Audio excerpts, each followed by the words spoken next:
In life, there comes a moment when we find ourselves at a crossroads, a place where everything feels uncertain and the road ahead seems unclear. Let me tell you about James.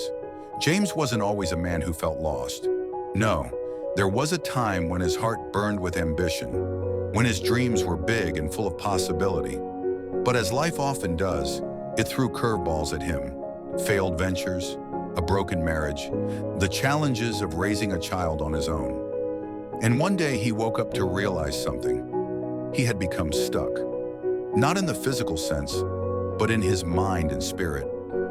His dreams felt distant, like something he once knew, but had long since forgotten. I remember one quiet morning, James sat at his kitchen table, staring into a cup of coffee. His hands shook ever so slightly. It wasn't just the chill in the air that made him tremble. No, it was the uncertainty of what lay ahead. Or perhaps the fear of not knowing if he still had it in him to try again. He thought to himself, maybe it's too late. Maybe I missed my chance. But then, just as the morning sun began to rise, he had a thought. You see, life has a funny way of reminding us, in the quietest moments, that it's never too late to begin anew. It was a thought his father once shared with him. The only way to fail is to never try. So with that single thought, James made a choice. He signed up for a course, something simple, a small step. It wasn't much, just a chance to learn, to grow, to try again. Now, my friend, you must understand, the path ahead was not an easy one. It rarely is. James would spend late nights studying. He would read books, watch videos, take notes, sometimes frustrated, sometimes on the verge of giving up. There were moments when he felt like it was all too much, like the weight of past failures would crush him. But deep inside, something told him to keep moving forward, even when the world seemed to be pushing him back. And so, he did. Little by little, day by day, James learned. Slowly, the fog began to lift. Eventually, he opened his first business, a small cafe. The opening day wasn't grand, no big fanfare or celebration, but it was a start. It was a victory in itself. Now there were only a handful of customers that first day, but James, with quiet determination, served them. And over time, more came.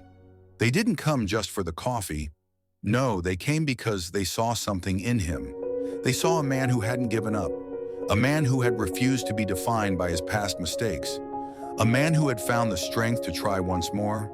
And as the days passed, that small cafe began to grow. Not just in customers, but in something deeper.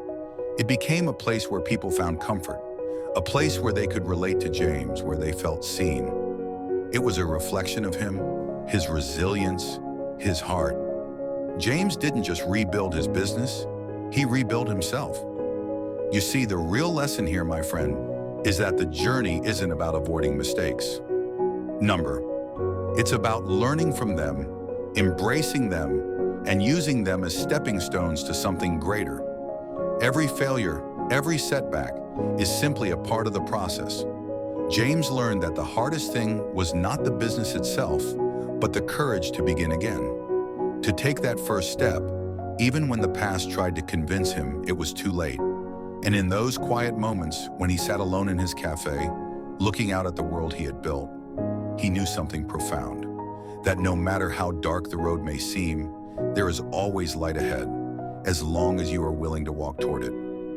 Life, my friend, is not about how many times you fall. It's about how many times you rise.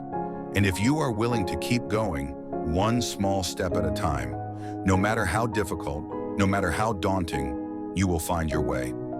James's story isn't finished, not by a long shot, and neither is yours. You see, my friend, sometimes all it takes is the courage to begin anew. And that in itself is the greatest victory of all.